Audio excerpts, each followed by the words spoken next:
Мы завершаем наш телевизионный проект «Память о мастере» и решили завершающую передачу 25 года посвятить художникам, которые в своем творчестве отразили тему Великой Отечественной войны. Почему? Потому что 25 год является юбилейным годом Победы, который широко отмечают все, кто были участниками этого важного исторического процесса.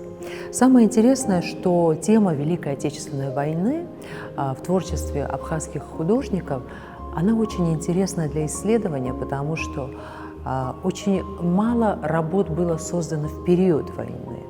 Но уже в 50-е, 60-е, даже 70-е годы идет очень активный процесс отражения темы Великой Отечественной войны в произведениях живописи, скульптуры, декоративно-прикладного искусства.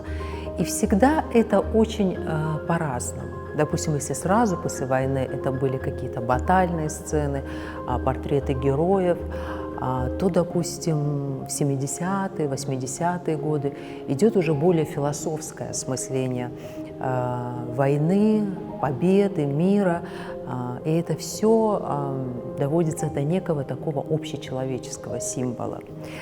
И то, что проходит время, но тема остается актуальной, это вполне можно понять. Допустим, в истории нашего изобразительного искусства есть очень яркий пример, когда тема махаджирства в произведениях абхазских художников, она стала очень популярной после публикации романа Баграта Шингба «Последний из ушедших», которая буквально воскресила историческую память, и многие произведения художников были созданы именно в этот период. И сегодня мы расскажем о художниках, конечно, не о всех художниках, но, пожалуй, о самых известных работах, которые посвящены были теме Отечественной войны.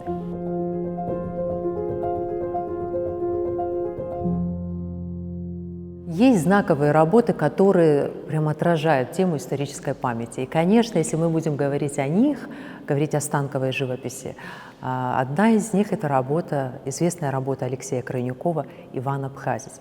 У нее очень интересная история, и мы ей посвящали отдельный выпуск. Она была написана в 1965 году. К юбилею Победы художники часто создавали тематические работы. И темой своего полотна Крайнюков выбирает героический подвиг легендарного абхаза Хинтруга Мхонджи. Подвигов у Хинтруга Мхонджи было много, но он выбирает подвиг, который в его наградном листе был под номером 15. Это был его посмертный подвиг. Конечно, тема отдельно взятого героя на фоне такого исторического события – это очень такой вот распространенный прием, художник берет его за основу. Алексей Крайнюков сам фронтовик, сам участник войны, и он очень хорошо понимает то, о чем он пишет. Он очень хорошо понимает судьбу отдельно взятого человека. И действительно, героический подвиг Ивана Абхазца, который, когда уже остался один, в плену, обездвиженный, и просит своих друзей дать ему гранату для того, чтобы обезвредить врагов и подорвать себя. Только так он видит свой предсмертный шаг и свой такой вот последний подвиг.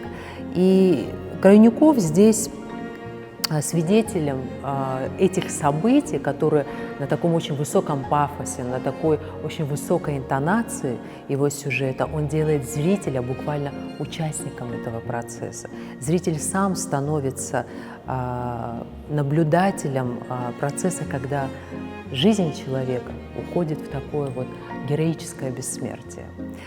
И, конечно, эта работа заслуживает внимания. И самое интересное, вы знаете, бывает, что тема появилась в живописи, потом зазвучала в театре, а изначально появилась в литературе. И с Хинтругом Мхонджи и с Иваном Абхазцем появилась также. Прежде всего, повесть, которую написал Михаил Чамагуа, исследовав судьбу этого героического человека. Затем она получила свое продолжение в виде спектакля на сцене Абхазского театра и имела очень большой успех. А потом уже проявилась вот в живописи Крайнюкова.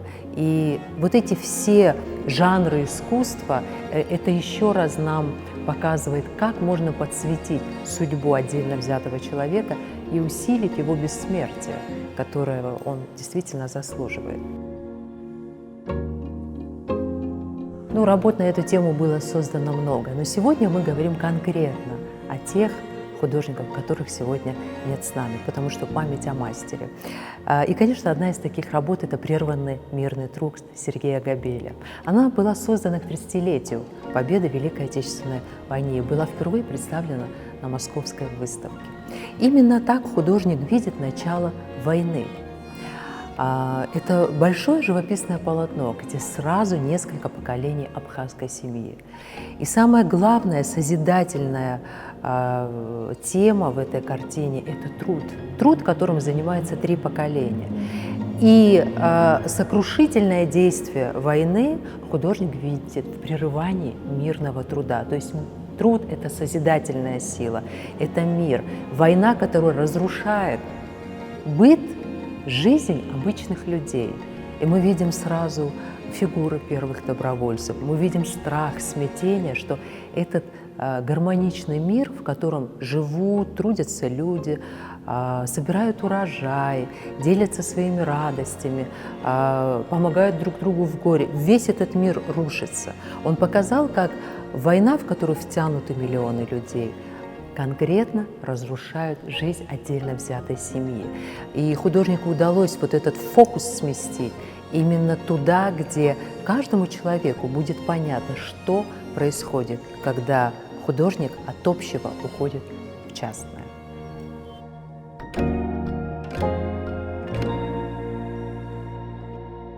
Портреты героев, их лица, простые солдаты, ветераны, участники войны, всегда эта тема занимает определенный такой вот интерес, потому что она отражает не только личность человека, она отражает истории, связанные с ним. И таким, на мой взгляд, очень ярким и интересным портретом в творчестве художника Оси Сигаль, это русский художник, который жил и работал в Абхазии в 30-е годы, это портрет первой абхазской летчицы Мэри Авицба. Мэри Авицба известна в Абхазии каждому. На ее счету было более 130 боевых вылетов, и она была награждена самой высокой государственной наградой. Ося Сигаль создает ее портрет абхазской девушки. И пишет он его в 40-е годы. Очень светлое лицо, очень яркий, жизнерадостный взгляд. При этом ее сдержанность, выправка, она сразу дает ощущение ее такой вот некой профессиональной предназначенности. При этом ничто в ее образе совершенно не выдает очень мужественного человека, который совершил героический подвиг, который иногда не под силу всем мужчинам. Этой хрупкой девушке Мэри Авицба посвящает Оси Сигаль ее портрет. И вы знаете, в творчестве Оси Сигаль, на мой взгляд, этот портрет занимает особое место. Хотя у него большая галерея общественных и государственных деятелей, известных в Абхазии людей, там Эзекииля Фишкова, Георгия Гулия, художница Мастицкая. Но портрет Мэри Авицбы – это единственный ее прижизненный портрет, о котором мы можем говорить. И, на мой взгляд, это тоже вот тема женского лица, тема судьбы женщины в военное время, о которой не всегда, может быть, говорят. Но именно через портрет он передал эту историю судьбы. Тема войны выражается через разные сюжеты. Это и портреты героев, и батальные сцены, еще много чего, но очень отдельного такого исследования, интереса заслуживает образ матери. Образ матери, которая ждет сына, которая получает письмо из фронта, которая порой выносит не только все тяготы войны, но и тяготы мира. Эта тема тоже получила развитие у абхазских художников. Наверное, одной из самых таких символичных работ – это Зоя Аджинджел, мать, и Тария Лампар, работа, посвященная матери На мой взгляд, такое вот через 20-30 лет эти работы получили такое больше историческое и художественное звучание. Допустим, если посмотреть работы 40-х или 50-х годов, даже те, которые были сразу после войны, это больше графика, это больше плакаты, карикатуры, иллюстрации.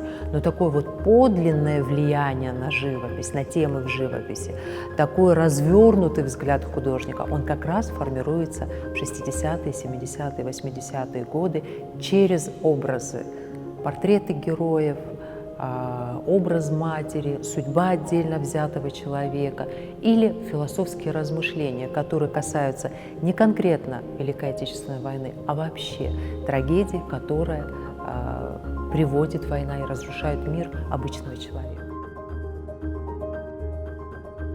Конечно, тема Великой Отечественной войны затронула и скульптуру. Это такой жанр, который больше всего остается и во времени, и, наверное, шире всех транслирует такую историческую память.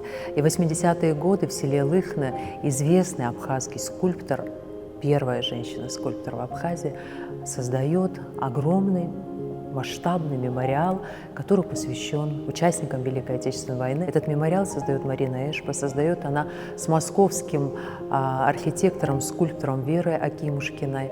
И на сегодняшний день это самый большой мемориальный комплекс в Абхазии, который занимает площадь более 400 квадратных метров.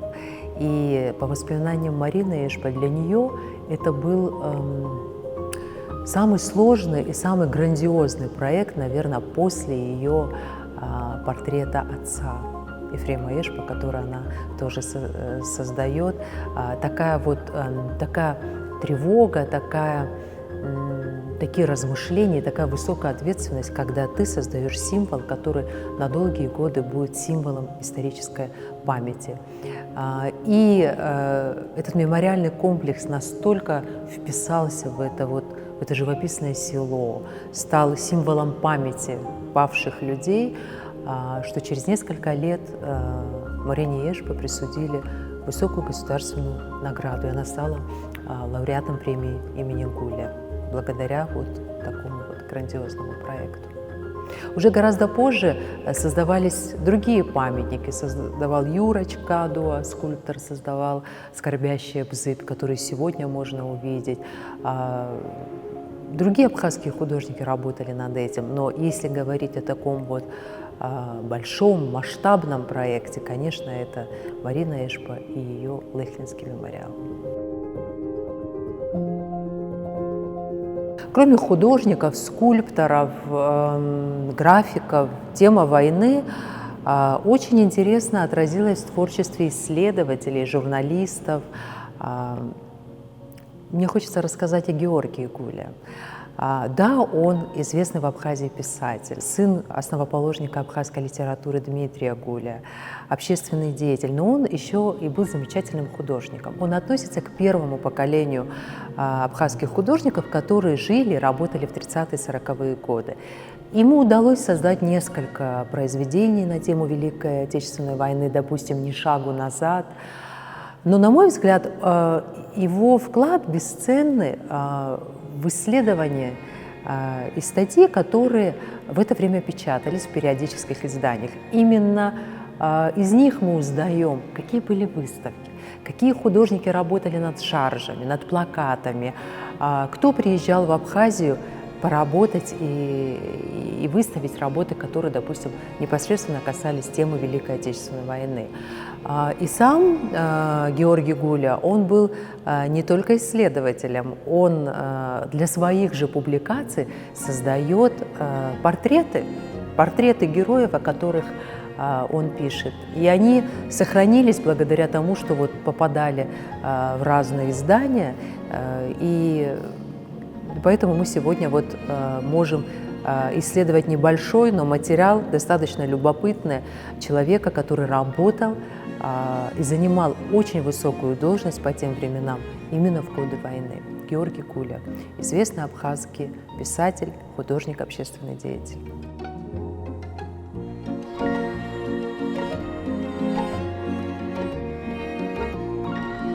Оглядываясь назад, можем ли мы сказать, что в наше время работ на эту тему становится меньше?